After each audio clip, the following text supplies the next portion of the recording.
Inilah rahasia setan yang Anda harus ketahui. Kalau Anda mengerti ini, tidak akan tertipu lagi. 1. Rahasia setan adalah dia sedang bergerilya membuat Anda untuk meyakini bahwa hidup harus bahagia. Kalau nggak bahagia, ngapain hidup? Sehingga banyak tuh nona-nona ketika putus cinta, udah hampa, buntu, gelap, nggak bahagia lagi, memilih mengakhiri hidup karena sudah berhasil godaan setan, tipuan setan bahwa kalau nggak bahagia ngapain hidup. Ini mengerikan sekali. Ini penipuan terbesar di peradaban manusia, ngeri banget. Banyak orang lebih tidak bahagia dari Anda, tapi hidup-hidup aja tuh, memilih untuk survive, berjuang untuk orang yang dia sayangi, anak, pasangan, ayah, ibu, atau minimal berjuang demi orang yang gak ada hubungan darah. Ada teman saya, dia hidupnya sosial banget. Dia secara rutin menyantuni anak-anak panti asuhan, mendatangi, menghampiri, ngajak main. Dan itu kebahagiaan buat dia. Siapa bilang tidak ada kebahagiaan untuk Anda? Anda yang gak mau mencari. Anda terlalu terpatok bahwa bahagiaku hanya dari dia, dari orang itu. Padahal di dunia ini banyak orang menanti-nantikan kehadiranmu di mana engkau akan sangat berarti bagi mereka. Bagi Anda yang sedang hampa, mampirlah ke panti asuhan. Panti asuhan balita deh, itu benar-benar Anda ke sana tuh benar-benar merasa yang, ya ampun ternyata aku lebih beruntung dibanding adik-adik ini. Kasihan adik-adik ini bahkan mungkin gak pernah lihat wajah orang tua mereka. Gak pernah ngerasain langsung kasih sayang dari orang tua mereka. Ketika Anda ke panti asuhan, Anda susah pulang karena kalau Anda benar-benar main sama mereka, pakai hati mainnya, ngelus-ngelus kepala mereka, menyayangi sepenuh hati, nanti Anda nggak bisa pulang. Ditarik-tarik, jangan pulang dulu, mau ikut, sedih loh. Tapi sedih yang positif ya, artinya kita jadi merasa berarti, ditahan-tahan jangan pulang, dimintai untuk ikut dia, untuk ikut kita pulang ke rumah kita. Benar-benar luar biasa gitu loh. Kita merasa berarti, merasa diinginkan, merasa dipengenin. Kebahagiaan selalu ada. Hanya Anda yang menyempitkan definisi bahagia. Terlalu sempit bahagia Anda. Misalkan saya baru bahagia kalau pasangan saya menghargai saya. Itu kan konyol ya. Alam semesta ini luas. Anda harus membuka mata batin Anda. Harus dibuka untuk melihat betapa luasnya sumber bahagia itu. Ada rahasia setan yang kedua. Setan bergerilya terus-menerus meyakinkan Anda bahwa Anda nggak berarti. Anda nggak ada gunanya. Anda nggak berharga. Jadi setiap kali Anda disakiti, dicampakkan, dihianati, ditipu, dirugikan, selalu akan ada bisikan setan. Tuh kan, kamu tuh gak berarti, kamu tuh gak ada gunanya. Gak ada yang menghargai kamu. Hidup kamu tuh percuma. Setan akan selalu berjuang meyakinkan Anda bahwa Anda tidak berarti. Nah, ini mengerikan banget nih. Itulah kelemahan orang baik. Orang baik seperti Anda seringkali lupa bahwa sudah banyak kebaikan yang Anda berikan pada dunia. Tapi Anda lupa. Orang baik yang tulus seperti Anda memang begitu tuh kelemahannya. Sesudah menolong yang melupakan. Sudah banyak pertolongan Anda, sudah banyak Anda meringankan beban orang lain, memberi perhatian, menyayangi, mencintai, menolong. Tapi sayangnya sebagian besar kebaikan Anda lupakan. Itu bagus sih, berarti Anda tulus. Cuma sayangnya ketika Anda sedang terpuruk, lagi ada masalah, Anda benar-benar lupa bahwa hidup Anda di dunia ini tuh ada artinya. Ada, cuma lagi lupa gitu. Maka kadang perlu juga kita mengingat kebaikan kita, supaya rasa berharga tetap ada. Rasa berarti tetap ada. Kebaikanmu sudah banyak, hanya saja lupa. Kok bisa lupa? Anda terlalu tulus. Tulusmu itu baik. Tapi perlu untuk keberhargaan diri, Anda menghormati diri, menghargai diri. Apresiasi diri itu penting loh, menyayangi diri. Menyayangi diri, apresiasi diri itu penting. Memang nggak perlu kita ucapkan kepada orang lain. Kamu jadi saksi ya, aku bersyukur, aku tuh orang baik, aku sudah banyak nolong orang. Ya nggak perlu juga begitu, nanti dipikir, ini orang kok aneh, hitung-hitung kebaikannya. Enggak, tapi untuk kebutuhan agar Anda tetap merasa berarti ketika Anda lagi galau, lagi hampa, perlu banget di suatu ruangan, mungkin di kamarmu, kamu sendirian, ucapkan bahwa aku bersyukur aku pernah nolong si A, aku bersyukur aku pernah berarti bagi si B, aku bersyukur pernah menyelamatkan si C. Aku bersyukur pernah dengerin si D curhat, meringankan bebannya. Aku bersyukur pernah bantu bayar SPP adikku, membantu orang tuaku. Aku bersyukur pernah menyelamatkan dan menyembuhkan kucing yang luka-luka karena ditabrak. Kebaikan kecil, kebaikan besar, ingat-ingat kembali dan syukuri bahwa Anda pernah terlibat dalam kebaikan itu, Anda pernah berkontribusi. Ini penting, self-love itu penting.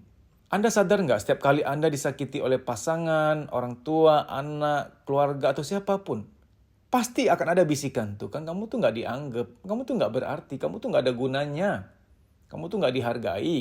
Itu pasti ada bisikan itu. Padahal Anda orang yang sangat bermanfaat. Rahasia setan yang ketiga adalah ada perjuangan gerilya setan untuk membuat Anda yakin bahwa kehidupan orang lain jauh lebih baik. Anda seringkali tanpa sadar merasa down membandingkan diri Anda sama orang lain. Udah deh kalau udah mulai membanding-bandingkan hidup Anda kepada orang lain ya udah gak bisa lah. Karena gini, ini tipuan setan nih. Anda digiring untuk melihat orang lain kehidupannya lebih baik dari Anda. Dia lebih berjaya, lebih bahagia, lebih beruntung dibanding Anda. Anda gak tahu aja orang yang kelihatannya baik-baik saja, yang selalu senyum, foto-foto bahagia di sosial media. Anda nggak tahu aja masalahnya luar biasa itu. Udahlah, jangan tertipu oleh setan bahwa ada orang yang nggak ada masalah. Jangan tertipu, udahlah, kita udah dewasa lah ya. Justru orang yang paling tersenyum kadang rapuh banget jiwanya. Justru orang yang terlihat baik-baik saja, bahagia-bahagia saja, di hatinya merintih. Saya bukan suujon, bukan berburuk sangka. Saya ini dengar orang curhat bukan 1-2, bukan 10-20. Saya udah 18 tahun di bidang ini. Anda yang ikut saya sejak lama, zaman-zaman saya nulis buku pemulihan jiwa tahun 2000-an. Pasti tahu, saya tuh udah lama di bidang ini. Saya dengar curhat udah banyak. Kadang saya dengar curhat ya ampun, ini kan wajahnya selalu bahagia, tersenyum. Kok bisa ya curhatannya seberat ini, sepelik ini, sepahit ini, sepedih ini? Ya emang begitu. Akhirnya memang hari gini tuh muka nggak jaminan, muka nggak mencerminkan isi daleman. Karena banyak orang berusaha pura-pura bahagia, tampil baik supaya nggak membebani orang lain, nggak membebani keluarga. Hebat, kita salut. Dia selalu berusaha tampak seger, tampak ceria supaya nggak jadi beban buat anaknya. Dia hebat, dia ngerti adab, dia ngerti ilmu bahwa orang tua yang bermasalah jangan membebani anaknya. Jangan curhat kepada anak tentang masalah rumah tangga. Takutnya nanti anak gak mau menikah. Citra pernikahan di batinnya anak rusak. Dia jadi gak mau menikah tuh. Wahai ibu-ibu, bapak-bapak, wahai para ibu, berhentilah curhat tentang masalah rumah tanggamu kepada anakmu. Itu tidak baik, ibu. Itu nyampah-nyampahin hati anakmu. Nanti dia punya mental block terhadap pernikahan. Dia takut menikah. Dan kalaupun menikah tanpa sadar, suaminya jadi bulan-bulanan. Semua sampah tentang ayahnya yang selama ini engkau curhatkan kepada dia, membuat dia negatif thinking sama laki-laki. Dia negatif thinking sama suaminya. Nanti suaminya salah 2, dia marahnya 10 tuh. Itu 8 tuh adalah PR untuk bapaknya tuh. Kasihan suaminya. Banyak loh para nona yang curhat sama saya. Mas, aku capek, mamaku curhat ke aku terus. Gimana ya, aku beban banget. Sampai kuliah aku terganggu, kerjaanku terganggu. Sebenarnya pengen banget bilang, mama jangan curhat lagi, aku udah gak kuat. Tapi gak bisa untuk ngomong gitu. Nanti mama malah sedih. Nanti mama malah kecewa sama aku. Nah, maksud saya, orang-orang di luar sana yang kelihatan bahagia, kelihatan selalu tersenyum di foto sosial media mereka, jangan pikir mereka gak ada masalah. Ada. Cuman hebatnya mereka orang-orang yang menyembunyikan supaya nggak transfer energi negatif ke orang lain atau ke keluarga. Mereka pura-pura bahagia, itu bagus. Mereka kayak telan sendiri bebannya, nggak mau nyusahin orang lain. Sehingga jangan sampai Anda tertipu oleh setan bahwa ada orang yang kehidupannya lebih baik dari Anda. Sehingga Anda merasa Anda yang paling, paling miskin, paling hina, paling gak beruntung. Jangan begitu. Tolong ingat fakta ini. Tidak ada manusia yang memiliki segala-galanya. Kalaupun Anda melihat seseorang lebih kaya dari Anda, mungkin dia memiliki 1, 2, atau 3 hal yang Anda miliki, tapi dia gak punya. Pasti saya yakin ada beberapa hal yang Anda miliki dan dia tidak miliki. Anda lebih beruntung dalam beberapa hal ini dibanding dia. Memang betul ada beberapa juga yang dia miliki, Anda tidak miliki. Sehingga sebenarnya adil, tidak ada orang yang memiliki semua hal. Cuman yaitu, rahasia setan adalah membuat kita melihat rumput tetangga lebih hijau. Padahal rumput tetangga itu rumput sintetis, rumput palsu. Kelihatannya hijau, keren, tapi palsu. Contoh sederhana begini, Anda iri sama orang yang kaya raya. Anda bisa cek kehidupan rumah tangganya. Pasti ada kepedihan tertentu. Kesehatannya secara jasmani mungkin lebih sehat Anda. Dia mungkin diam-diam dikejar hutang miliaran, nggak bisa tidur. Sementara Anda tidak mengalami itu semua. Dan masih banyak hal lah ya. Yang orang lain nggak punya, Anda punya. Yang orang lain nggak punya, Anda punya. Tolong ingat ini baik-baik. Anda selalu punya hal-hal, punya keberuntungan-keberuntungan tertentu yang orang lain tidak mengalami, tidak memiliki itu. Dan Anda juga harus realistis menerima, ikhlas menerima bahwa ada beberapa hal lain yang orang lain punya, Anda nggak punya. Nggak apa-apa, adil. Memang begitu. Nggak ada orang yang sempurna memiliki segala hal. Hati-hati ya, rahasia setan ini nih. Kenapa dibilang rahasia setan? Karena banyak orang nggak tahu ini tuh godaan setan nih. Orang nggak tahu, makanya namanya rahasia. Dipikir perasaan itu normal. Aku merasa nggak berarti, merasa nggak berguna, hidupku nggak beruntung. Itu nggak normal. Itu godaan setan. Itu gerilya, perjuangan setan untuk membuat engkau hancur. Jangan. Anda harus manut, patuh kepada perasaan yang benar. Yaitu Anda berarti, Anda berharga, Anda beruntung dengan caramu. You are lucky on your own way. Anda beruntung dengan hidupmu sendiri.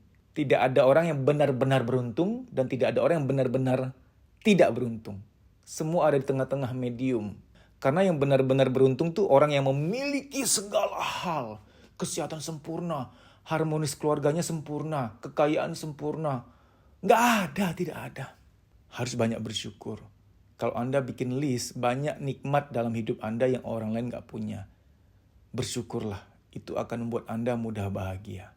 Dilapangkan hatimu, dimudahkan bahagiamu. Terima kasih, sampai jumpa. Bagi kamu yang udah melek psikologi, yang merasa bahwa terapi psikologi itu penting, follow Instagram saya @dedisusanto_pj_official. Di story itu ada jadwal training. Ikuti training itu, biar kamu lega, biar kamu plong. Namun ketika kamu lihat jadwal training, ternyata kamu berada di kota yang nggak ada di jadwal, kamu bisa ikut program training pribadi dengan saya, nanti via telepon. Nah, cara daftarnya gimana? Kamu harus DM ke Instagram Kuliah Psikologi. Ini ada di layar, kamu tinggal DM ke sana, nanti akan diberitahu prosedurnya untuk training pribadi via telepon. Kamu di terapi sekarang, kamulah yang merasakan manfaatnya, lebih lega, kerja, kuliah juga lebih enak, badan lebih sehat, tidur lebih nyenyak, kreativitas muncul, produktif lagi. Manfaatnya berkali-kali lipat. Sampai jumpa, dimudahkanlah bahagiamu, dilancarkan urusanmu. Amin. Terima kasih.